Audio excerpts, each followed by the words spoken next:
Welcome, dear students. Since we were continuing the second chapter, that is animal and plant tissues, so this is the second video of that chapter, chapter 2, where we were discussing tissues, about the animal tissues and the plant tissues. In the previous video, we had studied about the plant tissues, and in this video, we'll discuss more about the animal tissues. Okay, so let's start.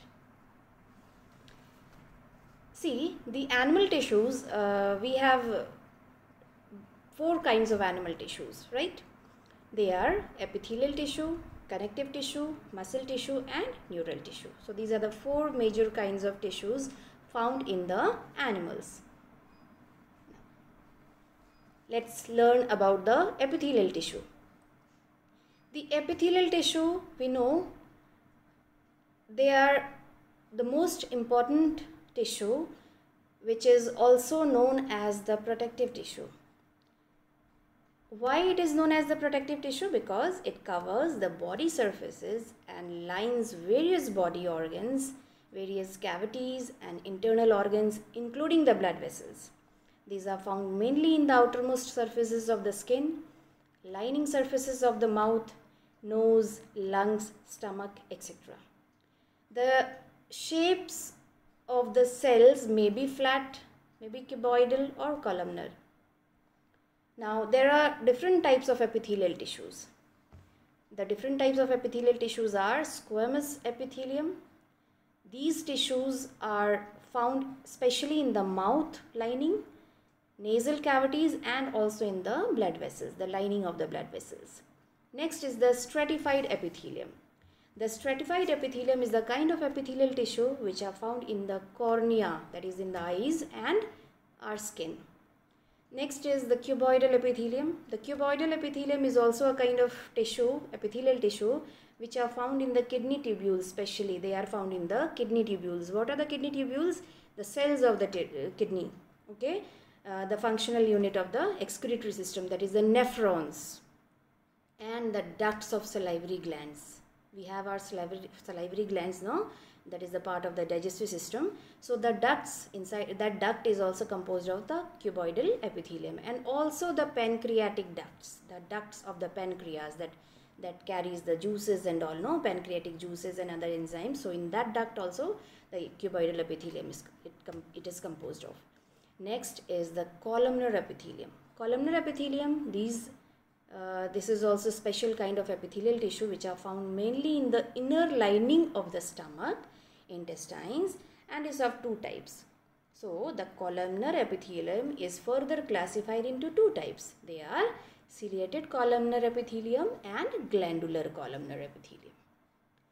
Now next we come to the connective tissue and its types.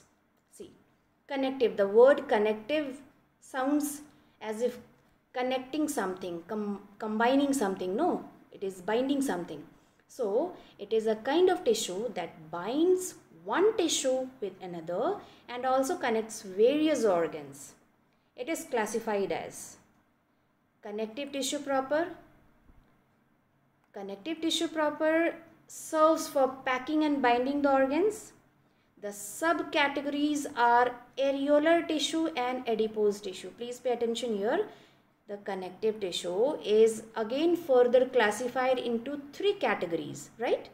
The first one is the connective tissue proper, whose main function is to which serves for packing and binding the organs, and the subcategories of connective tissue proper is areolar tissue and adipose tissue. The next is the supportive connective tissue. Supportive connective tissue means it gives support, and the part that gives us support, okay, they are the bones and the cartilage. So bones and cartilage are considered as the supportive connective tissue, which gives us support. Next comes the fluid connective tissue. The fluid connective tissue means the blood and the lymph. So blood and lymph are the fluid that is considered as a fluid connective tissue. Now next comes the muscle tissue. The muscle tissue and its types we'll learn here. See, muscle tissue, they form the muscles of our body. They contract, they relax, helps the body in its movements. The types of muscle tissue are striated muscle. Striated muscles means the muscles, those are voluntary in nature, skeletal muscles specially. Okay. Next is the unstriated, that is the smooth muscles or the unstriped muscles or the involuntary muscles.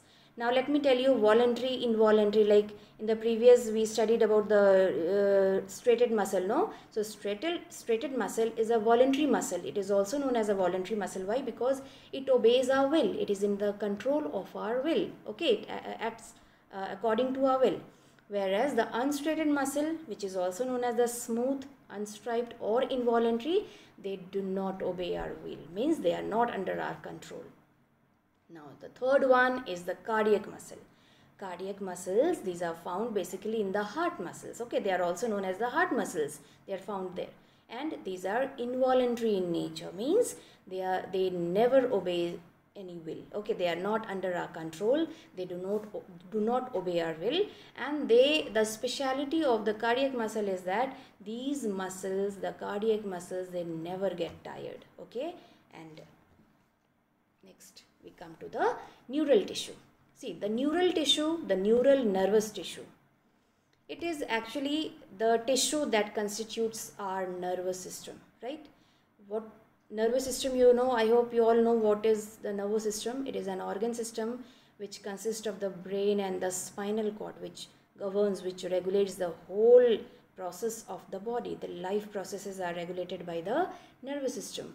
Now you see, the nervous system is composed of the neural nervous tissue, and this tissue is made up of specialized elongated cells called neurons. You might have studied in the previous classes also, children, the nerve cells, no? You were often asked to draw the nerve cells and all. So those nerve cells are also known as the neurons, and these are the basic unit of the nervous system. Okay, so the nerve cells figure is typical. It is completely different from other cells of the body.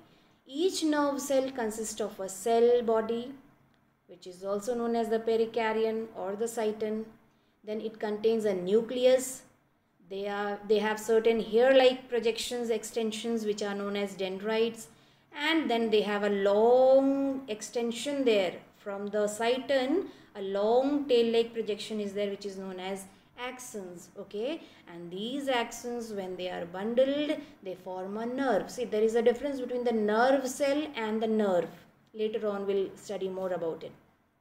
Next, the nerve tissue, the main function of this nerve tissue is concerned with perceptions and responses of animals. Like the animals, no, like we have a characteristic feature of responding towards any kind of stimuli, maybe external or maybe internal. So the response towards that stimuli is all because of the nervous tissue. Okay, and it is the action of the nerve cells. Now here I have the few diagrams. The diagrams are all shown here on the screen. You can see, if we start from the animal tissue, see, all the four kinds of tissues are here. Like first one, you can see in the first part, you can see the epithelial tissue, the different types of tissues here in the animal's body. Then here we have the different kinds of muscular tissue. Then here we have the connective tissue, and at last we can see the nerve cell here. You can see the extension, the extended part of the cell. This is the nerve cell. Okay, so these are the different figures of the cells which are found in the animal's body. Now, so with this we come to the end of this chapter. Now, I would request you all to go through the previous videos, okay, and connect those videos, understand it well, learn all the topics which are given in the PDF of the chapter. Okay, and one more thing I would like to tell you, that these tissues, mainly you focus on the location, the function, means where these tissues are located in animals or plants body, like both the plants and animal tissues we studied here, no? So the location and the function is most important. Okay, so till then, keep learning, keep exploring, and stay healthy, stay fit.